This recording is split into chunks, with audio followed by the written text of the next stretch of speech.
What's going on, guys, and welcome back to the channel. My name is Henrico from Team Gradelock, and today we have the profile of Aqua. This one, of course, is Maelstrom because we just got EB08 and the new Glory Maelstrom is insanely broken. So I've been playing this deck for a while now. So far it's really fun, and so far it's actually working out pretty well for me. I have two different builds in mind. This one and another one that's mainly focused on blue wings. This one has, I believe, like 2 copies of blue wings, but of course I'm going to explain that later in the video. So stay tuned for my other deck profile for Aqua. So let's get on with the deck profile. The starter, of course, is the new one. This one does the same thing as every other starter. You write it, you draw a card. Pretty simple. Next, we play 4 heal triggers. Again, pretty much a staple in every deck, unless you're playing a more aggressive deck. This one is pretty aggressive, but not that aggressive where we don't need heal triggers. We're playing 4 draw triggers. Now, the main reason why I'm playing 4 draw triggers and not 5 or 6 is just for the fact that a lot of my matchups, I'm using the new Excel 2 gift marker, which allows me to draw a card when I place that gift marker. Now, on some occasions, I do use the Excel gift marker, the first one. Mainly against matchups against like Messiahs, against any Force Clan that I need to get rid of as soon as possible. But usually a lot of my matchups, I do use the Excel Gift 2 marker, and it allows me to draw more cards.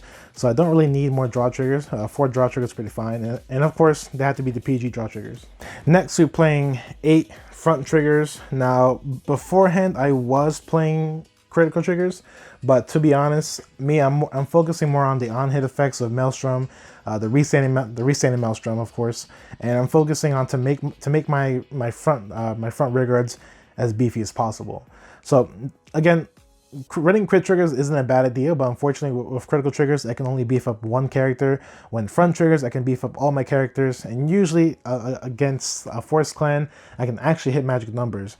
Whenever I face against a Force Clan with critical triggers, I didn't really do that much because some of my rearguards could even hit them. Like we would make the magic number of 22, 21, which of course doesn't hit 23. So with front triggers, of course, that changes everything. That gives a +10 to my whole front board, helping my rearguards actually at least attempt to make a damage to my opponent. On for grade 1s, we play 4 copies of the Valkyrie of Oz. Now this card is a promo card. What this card does is whenever it attacks or whenever it boosts the unit, if it's the 4th battle of that turn, I can bounce it back to my hand.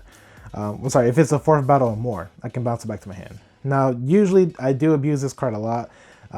Basically, it helps me overextend as much as possible, even though I can possibly not even do any damage that turn. But at least I can overextend knowing that I can possibly bounce this card back to my hand. So at times, I mean, I'm not that worried about it. Again, bouncing it back to my hand is pretty good, just for the fact that I can save it for next turn. I can put it on a different column. I can put it on an Excel circle.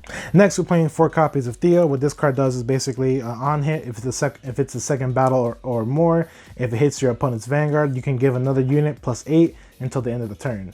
So basically, it's an on-hit card. It puts pressure on my opponent. Usually, I put it behind my Maelstrom because usually I want to tackle my Maelstrom second.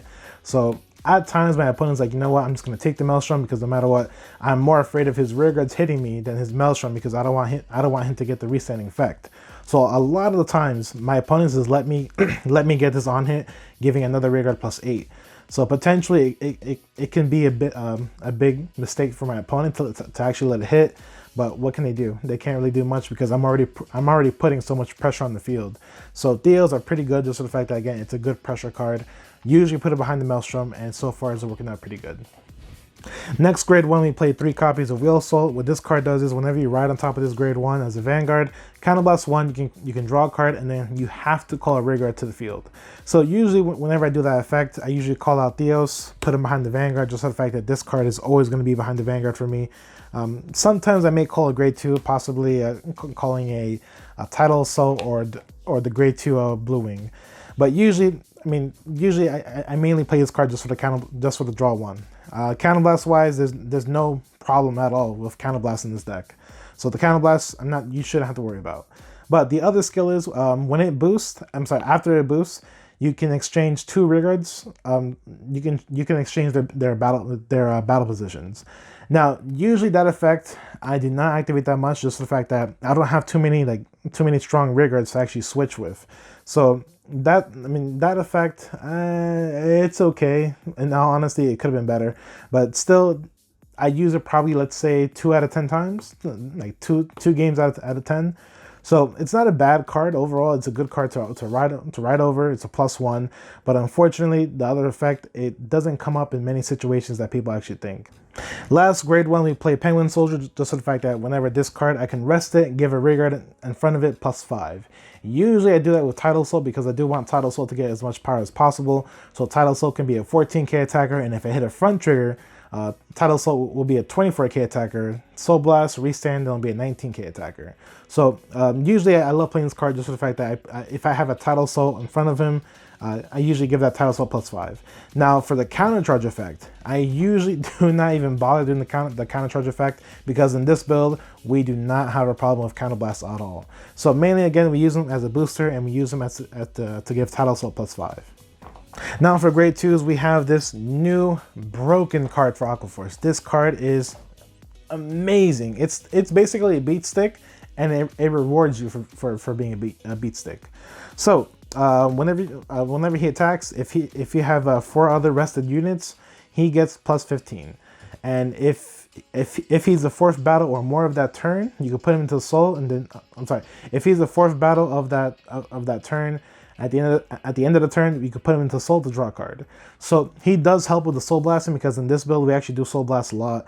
And of course, being a beat stick, +15, making him a 24k by himself.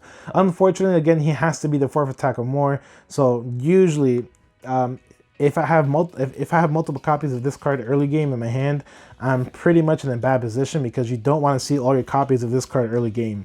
You want to see all the copies of him mid game and late game. Early game, usually I ride him because again, I don't want to see this card that early because again, I can't have multiple copies of this on my rigor circles, but yeah, only one of them actually goes off. So Coral Assault, it's a phenomenal card. You just have to play the situation right. Next grade 2, we play, of course, the MVP for Tidal Assaults. This card is still broken just for the fact that if it's the 1st attack of that turn, you can Soul Blast 1, restand it, and not get -5, of course. But if you do restand him after the 1st attack, he does get the -5. But overall, he's one of the best restanding rearguards, just for the fact that in this build we do play front triggers. So again, if we hit 1 front trigger, making him a 19k attack, then he's down to 14. He can still potentially hit that magic number. If I hit 2 front triggers, then he'll become a 29k attack, restand, then 24k. Overall, Tidal Assault's really, really good with front triggers. Next grade 2, we play 2 copies of the Double R Blue Wing. What this card does is whenever I drive check a heal trigger, even if he's a Vanguard or Rearguard, I can restand him for free. For free. So potentially he's a grade 2 restanding Vanguard. And that has actually happened many times where I actually drop check a heal trigger. I'm like, sweet, I heal 1 damage and I restand my Vanguard to get another drive check. That is extremely broken. His second effect usually doesn't go off. His second effect is if I have a copy of him on Rearguard, if I have another copy on Rearguard, Counter Blast 1, give him +5 until the end of the turn. The other effect does not go off because I actually need 4 copies of Blue Wings in the field. So at the moment, I'm perfectly fine with 2 copies of him. Last grade 2, we're playing 2 copies of Shotgun Assault. What this card does is whenever he's attacking my opponent's Vanguard, if it's a 3rd battle or more, I can Soul Blast 1. He gets +8 until the end of that battle.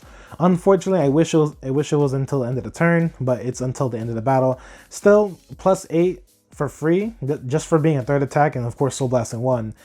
That's already good enough, making him a 17k attacker. And of course, if I hit a front trigger, it makes him a 27k attacker, or if I hit 2 front triggers, makes him a 37k attacker. So overall, he's basically a beat stick. He gains power. And again, the Soul Blasting is not that big of a deal because the only Soul Blast in this deck is this grade 2 in Tidal Assault. And for grade 3s, we're playing 4 copies of the original Maelstrom. What this card does is Counter Blast 1, give all my front row +3.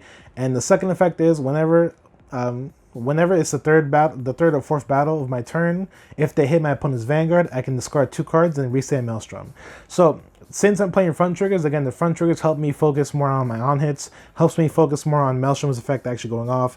Usually you want this as your first grade 3 ride. You don't want to ride the other Maelstrom first, or you don't want to ride the other grade 3. So no matter what, you want to ride this grade 3 as your first grade 3. If I'm going first, if my opponent's on grade 2, it means all my numbers can actually hit. It just helps the percentage of his restanding effect to actually go off a little bit more. Next, we're playing 3 copies of the new Maelstrom. What he does is I can counterblast 1. For each of my attacks, my opponent has to guard with only 1 card and he cannot intercept. The second effect, if I have a Maelstrom in soul, all my front rows get plus 10 each. Plus 10 each. Now, this card is basically the finishing card for the deck. Usually, you don't ever want to ride him first, because if you ride him first, all you're going to do is just make your opponent be like, okay, I'm going to take all the hits and not care what happens to me. I mean, of course, if you ride him as your first Vanguard, they're going to take all the hits, and usually it's going to put them to 5 damage for next turn. You should be able to beat them, but you want to ride this grade 3 on top of the old Maelstrom, just the fact that you want to get that plus 10 to the front board. That is too good of that's too good of an effect to pass up.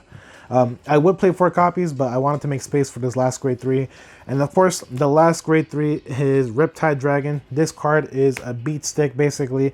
If it's the 4th battle or more, he gets plus 20. He gets plus 20k.